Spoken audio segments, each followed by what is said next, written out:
आज मैं आया हूँ मिस प्रीति जैन इनसे मिलने के लिए। ये फरीदाबाद में और दिल्ली में दोनों कोर्ट्स में काम करती हैं। ये बेसिकली सिविल, जीएसटी और क्रिमिनल सब तरह के केसेस देखती हैं। तो यहाँ पर भी इनका चैम्बर है और दिल्ली में भी है हाई कोर्ट के अंदर। तो हर तरह की फैसिलिटीज़ इनके पास अवेलेबल हैं, किसी भी तरह के कोई भी इंडस्ट्री से रिलेटेड, लेबर से रिलेटेड। और प्लस ये इस बारे में 8 साल से प्रैक्टिस कर रही हैं और बहुत जानकारी है इनको अपने विषय के बारे में। और एज ए विमेन ये इंडस्ट्री में जो आजकल विमेंस की प्रॉब्लम है उनको भी हैंडल करने में बहुत ज़्यादा सक्षम है और इनका एक्सपीरियंस बहुत ही रिच है इस केस में। तो आज हम इनसे बात करेंगे और ये हमें बताएंगे कि आज की डेट में जो लेबर लॉज और उससे रिलेटेड क्या नए नए प्रावधान आए हैं या क्या चेंजेस आने वाली हैं, जिससे कि इंडस्ट्री के लोग अपने आप को इस बारे में पहले से तैयार कर लें। तो प्रीति जी, आपका स्वागत है। प्लीज़ आप अपने बारे में थोड़ा सा बताइए और आज क्या जो चेंजेस हैं उसके बारे में जो आप बताने जा रही हैं।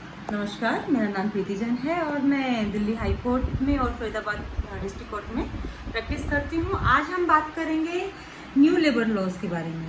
जैसे कि हम लोग सब जानते हैं, पिछले 1.5 साल से हमारी गवर्नमेंट लेबर लॉज के ऊपर बहुत ज़्यादा फोकस कर रही है। हम सब लोग जानते हैं कि अभी तक न्यू लेबर लॉज जो है वो इम्प्लीमेंट नहीं हुए हैं। अभी तक अगर हम स्टेट्स की और सेंट्रल लॉ की बात करें तो मोर देन 50 लॉज जो हैं वो एग्जिस्ट करते हैं और उनके रूल्स एंड रेगुलेशंस फिर वो सेपरेटली आते हैं। और उसके बाद समस्या क्या आती है, सबसे ज़्यादा बड़ी समस्या ये आती है कि जो एक इंडस्ट्रियलिस्ट होता है उसे उन हर तरह के लॉज के साथ एडजस्ट करने में बड़ी समस्या आती है, कंप्लायंस करने में बड़ी समस्या आती है। तो इन सब चीज़ों को आफ्टर पैंडेमिक कोरोना के बाद जो हमारी गवर्नमेंट है वो इन सब चीज़ों पे फोकस करते हुए जो 50 अलग अलग तरह के नॉर्म्स हैं उनको इकट्ठा करके सिर्फ और सिर्फ 4 कोड्स लेके आई है, जिसमें बहुत अच्छे से और स्पेसिफिक तरीके से हर चीज़ की क्लैरिटी दी गई है, जिसमें बताया गया है कि एक इंडस्ट्रियलिस्ट को क्या क्या करना चाहिए, क्या क्या हो सकता है, प्लस एक एम्प्लॉयर की क्या क्या बेनिफिट्स हो सकते हैं, क्या क्या उसकी ऑब्लिगेशंस हो सकती हैं, क्या क्या उसकी रिस्पॉन्सिबिलिटीज रहेंगी काम की तरफ, और क्या वो अपने घर पर कितनी सैलरी वो ड्रॉ कर सकते हैं। तो आइए हम बात करते हैं किन 4 कोड की जो कि सरकार लेके आई है। सबसे पहले हम बात करते हैं वेज कोड की, फिर लेके आई है सोशल सिक्योरिटी कोड, थर्ड है occupational safety health and working conditions code, and fourth one is which is very very important is industrial relations code. तो हम बात करते हैं कोड ऑन वेजेस। ये जो है ये basically it applies to all employees in the organised as well as unorganised sector. अभी तक क्या था कि जो अनऑर्गेनाइज्ड है, जो स्मॉल स्केल इंडस्ट्रीज हैं, वो किसी भी कैसे ना कैसे करके किसी न किसी तरीके से हर लेबर लॉज से बच जाती थी, या एक में अप्लाई कर दिया, एक से बच गई। पर अब जो है, क्योंकि जो ये सरकार न्यू कोड लेके आई है, इसमें आपको मैंडेटरी आपको रजिस्टर करना ही करना पड़ेगा, चाहे आप ऑर्गेनाइज्ड हैं चाहे आप अनऑर्गेनाइज्ड हैं। ठीक है जी। अब उसके बाद करते हैं code on occupational safety health and working conditions. ये बेसिकली प्रोवाइड करता है कि एक इंडस्ट्री को किस तरह से अपनी इंडस्ट्री के अंदर, अपने एटमॉस्फेयर के अंदर हेल्थ एंड सेफ्टी कंडीशंस को वर्कर्स के पर्सपेक्टिव से मेंटेन करके रखना है, ताकि वर्कर्स की हेल्थ जो है वो स्टेक पे नहीं आए। किस तरह की उन्हें, जिस तरह से हम देखते हैं कि यहाँ पे 2000 वोल्ट का इलेक्ट्रिसिटी पावर सप्लाई है, तो कंपनी को इंश्योर करना पड़ेगा कि वहाँ पर क्या आप बेसिक प्रोविजंस प्रोवाइड कर रहे हैं, बेसिक सेफ्टी कंडीशंस प्रोवाइड कर रहे हैं। सेकंड, अगर आपके पास 10 एम्प्लॉयज हैं, मोर देन 10 एम्प्लॉयज हैं, तो आपको ये इंश्योर करना पड़ेगा कि वहाँ पर प्रॉपर सैनिटरी कंडीशंस हो, प्रॉपर उनका रेस्ट रूम हो, और भी जो फैसिलिटीज जो एक किसी भी नॉर्मल ह्यूमन बीइंग के लिए मैंडेटरी है वो होनी चाहिए। जैसे कि अच्छा प्रीति जी, इसमें मैं पूछना चाहूँगा यहाँ पर, क्या ये मैन वीमेन दोनों के लिए कंडीशन एप्लीकेबल होंगी क्या? हाँ जी, ये दोनों के लिए एप्लीकेबल होंगी। इनफैक्ट न्यू 3rd कोड जो है वो सोशल सिक्योरिटी कोड है, वो स्पेसिफिकली बात यही करता है कि जो मेन और वुमेन है उनकी इक्वालिटी रखनी चाहिए। अगर हम यहाँ पे एक बड़ी मजेदार बात ये है कि जो हमारे प्रीवियस कोड्स थे वो हर जगह बात करते थे equality between main and women.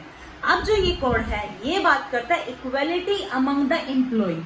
तो यहाँ पे ध्यान देने वाली बात है मेन और वुमेन की नहीं, यहाँ पे हम ट्रांसजेंडर की भी बात कर रहे हैं। यहाँ पर आपको ट्रांसजेंडर्स को भी इक्वल अपॉर्चुनिटी देनी पड़ेगी, equal pay for equal work, right to life, जो कि हमारे बेसिक राइट्स हैं, जो कि हमें हमारा इंडियन कॉन्स्टिट्यूशन प्रोवाइड करता है, आर्टिकल 14, आर्टिकल 21। अब ये कोड्स उनसे भी कंपेयर करके चलेंगे और हमें उतना ही ध्यान देना पड़ेगा। एक इंडस्ट्रीज को हर चीज के लिए उनकी सेफ्टी, सिक्योरिटी, सब चीजें अपने माइंड में रखते हुए ही एक एम्प्लॉय को हायर करना पड़ेगा। अब बात करते हैं the code on industrial relation 2020। अब ये जो है कोड, ये 3 लेबर लॉज को मिला के बना है। Industrial dispute act 1947, the trade union act 1926, industrial employment standing orders act 1946।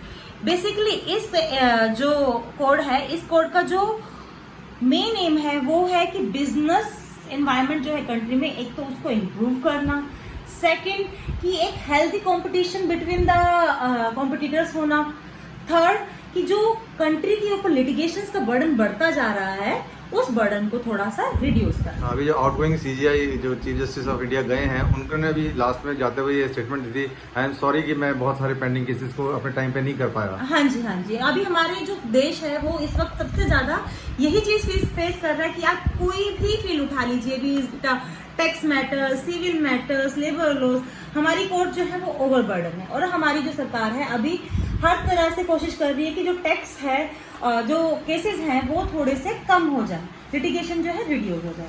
अब हम बात करते हैं इन जो लेबर लॉज जो आ रहे हैं इनसे मेजर इफेक्ट क्या पड़ेगा। मेजर जो ध्यान देने वाली बात है वो वर्कर और एम्प्लॉय को जो ज्यादा इफेक्ट होगा वो है सीटीसी। सीटीसी का मतलब आता है कॉस्ट टू कंपनी। अभी तक जो हमारे अभी तक के जो लॉज हैं उनमें कोई लिमिट नहीं है कि आप कितनी % आपका बेसिक पे होना चाहिए, पर अब जो न्यू लॉज आ रहे हैं वो कहते हैं कि आपका 50% of the salary should be the basic पे। फॉर एग्जाम्पल, अगर आप कोई एम्प्लॉय आपको उसका सीटीसी जो पड़ता है वो 100 रुपीज पड़ता है, पर आप उसका जो बेसिक पे है वो 40% कर देते हैं, रेस्ट 60% आप उसको अलाउंसेस और एक्सक्लूजन करके आप उसको 60% कर देते हैं। बट अभी जो है न्यू कोड्स वो ये कहते हैं कि आप ये सब चीज नहीं कर सकते, अब आपको मिनिमम 50% उसका देना ही पड़ेगा। अगर कोई एम्प्लॉय आपसे 100 रुपीज ड्रॉ कर रहा है तो 50% has to be the basic pay of the salary. आप जो पीएफ है, ग्रेचुटी है, रेंट अलाउंसेस है, ट्रैवल अलाउंसेस है, वो आप रेस्ट 50% में कवर कीजिए। 50% आपको जो है आपको अपना उसका बेसिक पे देना ही पड़ेगा। फर्स्ट पॉइंट तो ये आता है जी।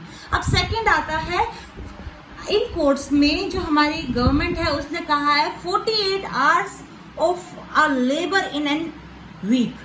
48 आवर्स आपको एक वीक में कंप्लीट करने हैं। लेकिन यहाँ पर क्या है, गवर्नमेंट ने ये एक छूट कह सकते हैं या फ्रीडम कह सकते हैं, कुछ भी कह सकते हैं, एम्प्लॉयर्स को दी है कि वो अपने एम्प्लॉयज को 10 दिन या 12 दिन 12 घंटे, माफ कीजिएगा 10 घंटे या 12 घंटे के हिसाब से करवा सकते हैं। तो आपका कहने का मतलब है कि 48 आवर्स इन ए वीक, इससे ज्यादा आप अपने एम्प्लॉय से काम नहीं करवा सकते? नहीं, इससे ज्यादा अभी हम काम करा नहीं सकते हैं। पर यहाँ पे जो देखने वाली बात है वो है कि अभी तक क्या है, जो बड़ी कंपनीज है, बड़ी इंडस्ट्रीज हैं, वो 8-8 घंटे की शिफ्ट करती हैं। उससे क्या होता है, वो डे नाइट उनका काम हो जाता है और 8-8 घंटे की शिफ्ट से क्या होता है कि एम्प्लॉयमेंट बढ़ जाता है। परंतु अगर हम यहाँ पे 12-12 घंटे की बात करते हैं तो एक तो हमारा जो वर्किंग आवर्स ऑफ कंपनी है उस पर फर्क आएगा और दूसरा जो है एम्प्लॉयमेंट पे भी फर्क आएगा। तो हमारी जो गवर्नमेंट है उसको इस पॉइंट पे भी एक बार सोचना पड़ेगा, ठीक है जी। और इसका बेनिफिट जो एम्प्लॉयर को हो सकता है वो कहीं ना कहीं ये हो सकता है कि 48 घंटे का जो हमें टाइम मिला है, अगर एक एम्प्लॉयर चाहे वो 10 घंटे करवा के उसका 4 दिन में भी कंप्लीट करवा सकता है, तो उसका जो प्रोडक्शन है वो इंक्रीज होगा। साथ के साथ अगर उसको कंटिन्यूस चाहिए तो वो दूसरे एम्प्लॉयर्स को भी हायर कर सकता है। और वर्कर्स को क्या, एम्प्लॉयज को क्या फायदा रहेगा? एम्प्लॉयज को फायदा ये रहेगा 4 दिन उनको काम करना है, 3 दिन जो हम लोग कहते हैं एक्सटेंडेड वीकेंड, वो 3 दिन अपना रिलैक्स कर सकते हैं। इससे बेसिकली क्या होता है कि प्रोडक्टिविटी बढ़ती है।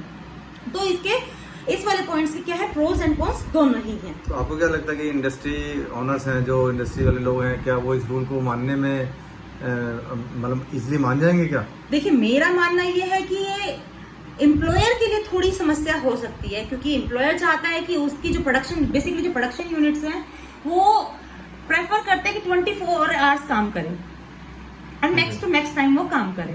अगर वो उनका ओवर टाइम नहीं प्रोवाइड किया जाएगा उनको, तो उनकी जो प्रोडक्शन पे है वो इफेक्ट पड़ेगा। और अभी हमारी मिनिस्ट्री जो है इस पॉइंट पे डिस्कशन कर रही है, क्योंकि अभी वेरियस स्टेट्स ने इस पॉइंट को लेके थोड़ा सा ऑब्जेक्शन रेज किया है, तो हो सकता है इस पर कुछ न्यू क्लैरिटी आ सकती है। लेकिन इससे एम्प्लॉयज का जो शोषण होता है, कई लोग जो करते हैं इंडस्ट्री ऑनर्स, वो थोड़ा कम हो जाएगा और एम्प्लॉयज की हेल्थ में इम्प्रूवमेंट आएगी। हाँ, वो देखो, वो चीजें गवर्नमेंट बहुत ज्यादा फोकस कर रही है उन चीजों पे, और उन पे मैंडेटरी फाइन भी इम्पोज किया गया अगर कोई इनका कंप्लायंस नहीं करता है। इम्प्रिजनमेंट का भी प्रोविजन लेके आई है गवर्नमेंट, वो हम आने वाले न्यू स्लाइड्स में हम डिस्कस करेंगे, न्यू वीडियोस में पर्टिकुलरली हम एक एक कोड के बारे में अच्छे से डिस्कस करेंगे न्यू कोड्स में। अब बात करते हैं यहाँ पे ग्रेजुएटी की बात करते हैं। जो न्यू रूल्स हैं, वो जो चेंज लेके आ रहे हैं, अभी तक की जो ग्रेजुएटी है वो 5 इयर्स के बाद लागू होती है, परंतु जो ये है, ये ग्रेजुएटी आपकी 1 साल के बाद लागू हो जाएगी। तो इसका मतलब जो पहला इंडस्ट्री ग्रेजुएटी एक्ट है, जिसके अंदर ये 5 साल का नियम था और शायद 6 महीने या कुछ की थोड़ी प्रोविजन होता था स्पेशल केस के अंदर, जो मुझे थोड़ा सा आइडिया है। हाँ जी, तो अब वो क्या चेंज हो गया, अब 1 साल हो जाएगा अब? हाँ जी, वो 1 साल हो जाएगा। तो इससे तो एम्प्लॉय बहुत खुश हो जाएंगे, लेकिन इंडस्ट्री ऑनर्स के लिए तो प्रॉब्लम हो जाएगी। डेफिनेटली एम्प्लॉयर्स के लिए थोड़ी प्रॉब्लम हो सकती है और एम्प्लॉयज के लिए बेनिफिट है। बट अगेन यहाँ पे रोल जो मेन प्ले करता है वो है आपका CTC. Employers have to focus on their CTC, कि उनको किस तरह से अपना सीटीसी बनाना है कि जिससे उनकी बजट पे इम्पैक्ट ना आए और उनकी प्रोडक्शन पे इम्पैक्ट ना आए। तो एम्प्लॉयर्स को अब बहुत ध्यान देने वाली बात है कि वो किस तरह से अपनी सीटीसी मेंटेन करते हैं, जिससे एक एम्प्लॉय भी खुश रहे और एक एम्प्लॉयर भी सेटिस्फैक्टरली और इंडिपेंडेंटली अपना काम कर सके। अब हम बात करते हैं डेफिनेशन की बात करते हैं, तो डेफिनेशन में सबसे ज्यादा आता है वेजेस की डेफिनेशन जो है, पहले 12 एक्ट्स में डिफरेंट तरह की वेजेस डेफिनेशन दे रखी थी। अगर एक एम्प्लॉयर जो है वो एक पर्टिकुलर एक्ट में आता है तो उसको वो उसके अकॉर्डिंग कंप्लाई करना पड़ता था, परंतु अगर वो 2 आता है, सपोज पेमेंट ऑफ वेजेस को भी आना पड़ता है, उसको इंडस्ट्रियल्स वाले में भी आता है, तो उसके लिए थोड़ी सी दिक्कत आती थी कि वो हर तरह से कंप्लायंस उसको करनी पड़ती थी। अब जो न्यू कोड है उसमें वेजेस की डेफिनेशन बहुत क्लैरिटी के साथ दी है। इसमें स्पेसिफिकली बताया है कि क्या आप इंक्लूड कर सकते हैं और क्या आप एक्सक्लूड कर सकते हैं। तो basically understanding of the law has been made very easy for the employer as well as for the employee. अब हम बात करते हैं इन बेनिफिट्स की, क्या होगा इन लेबर लॉ से बेनिफिट करने की। अगर हम गवर्नमेंट के पर्सपेक्टिव से बात करते हैं कि गवर्नमेंट क्या क्या हमें बेनिफिट्स बता रही है कि इन लॉ से क्या क्या बेनिफिट होंगे, तो वो है रिड्यूस लिटिगेशन। हमारी जो गवर्नमेंट है वो स्टार्टिंग से कह रही है कि भैया लिटिगेशन रिड्यूस करो, तो उसी पॉइंट को लेते हुए इन 50 लॉज को सब मर्ज करके 4 कोड्स लेके आ रहे हैं, ताकि जो लिटिगेशन है वो थोड़ी कम हो जाए। बात करते हैं मिनिमम वेज की। अभी तक कोई मिनिमम वेज की डेफिनेशन क्लियर नहीं थी। कोई 500 रुपए पे भी हायर कर सकता था, कोई 1000 रुपए भी दे रहा था एक एम्प्लॉयर को।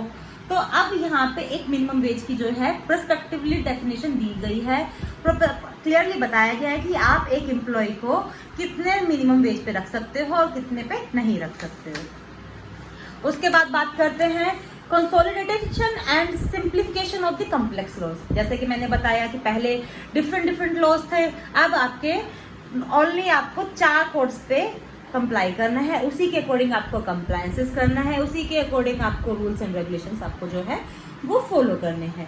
फिर उसके बाद बात करते हैं सिंगल लाइसेंस मेथड। अभी तक की जैसे कि मैंने बताया कि डिफरेंट लॉज हैं, तो एक इंडस्ट्रियलिस्ट को डिफरेंट सेक्ट्स में लाइसेंस लेना पड़ता था, पर अब वो ऐसा नहीं होगा। अब आपको सिर्फ एक ही लाइसेंस लेना पड़ेगा।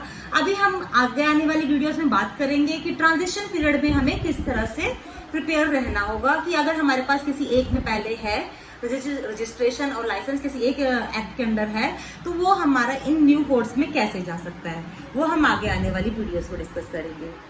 अब बात करते हैं, गवर्नमेंट कहती है इससे ईज ऑफ डूइंग बिजनेस होगा। हाँ, ये बात बिल्कुल सही है, क्योंकि अगर कंप्लायंसेस कम होंगे, अंडरस्टैंडिंग क्लियर होगी, तो definitely ease of doing business जो है वो हमारा इंक्रीज होगा, हमें इजीली कंप्लायंसेस करने में बेनिफिट मिलेगा। अब फिर हम बात करते हैं जेंडर पैरिटी। जैसे कि मैंने पहले बताया, पहले वाले जितने भी हमारे कानून हैं उसमें हर जगह मेन एंड वुमेन की बात की गई है, बट यहाँ अब सिर्फ और सिर्फ एम्प्लॉय वर्ड रेफर किया जाएगा, जिससे में हमारा जो है ट्रांसजेंडर भी आ जाएगा।